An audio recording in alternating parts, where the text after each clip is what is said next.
Welcome to this video where we'll be talking about the report for Community 16 for Workers and Resources Soviet Republic. This was released on the 27th of February 2021 if you're watching this in the future.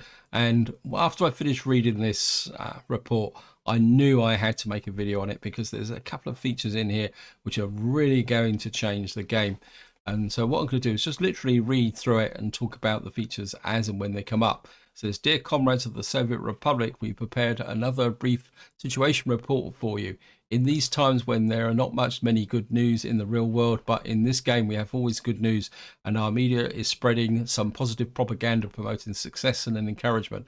There were several fixes released recently. One annoying issue was with electric wiring. When you tried to connect wires over short distances, the game placed several of them close together each other, instead of one or two maintaining a reasonable distance. This was fixed in the 0.8.325 public test version.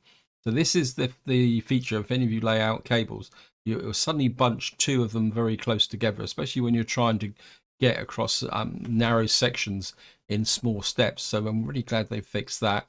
We also found and fixed one issue with the chain signals, which allowed a train to pass even if all exit signals were red. Then there were some adjustments, some of which were requested a lot and caused a lot of heated discussion on Steam. The heating requirement for railroad construction offices and container facilities were removed in the latest test version. Then we added the smooth terrain tool, which is available in the terrain editor. That is going to make a very big difference when you're creating custom maps, because one of the problems when you're making custom maps is that you lift and raise terrain to try and get a realistic effect, but trying to blend two heights in so it looks like a smooth even curve is quite difficult. So that's going to certainly improve making custom maps. You can use this to smooth the terrain and remove humps and other irregularities. Yes, that is going to be a very significant one. If I go through the pictures here, you're going to get a clue of what I'm really looking forward to, and it's what's really made my day reading this.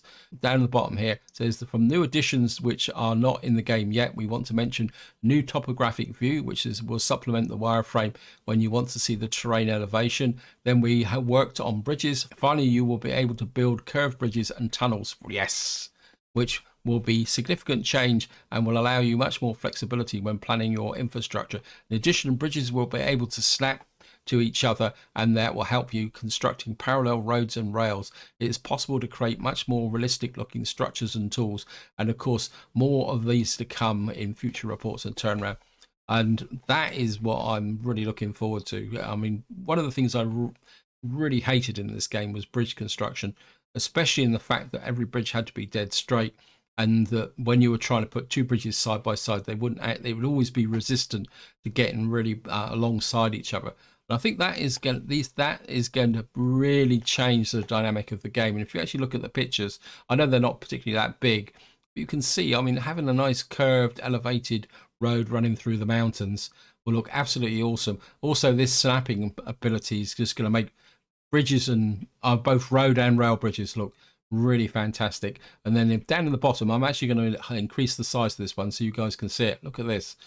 That is something I've really wanted to be able to do for a very long time. And that is to be able to have a bridge and then just come off from an elevated section down to this here. And one thing that does come to mind straight away is maybe having an elevated tram system within a city or town. And that is just going to make such a big difference to the game. And we're just going to kind of flip back. Actually, let's just close that down again. So this is the reason why I really had to make this video.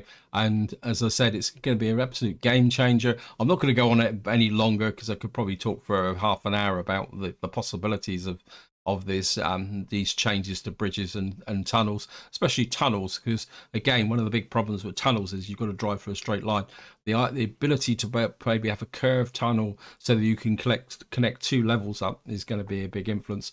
So I hope you enjoyed this video, hope you found it interesting, and until next time, whatever you do, enjoy your gaming.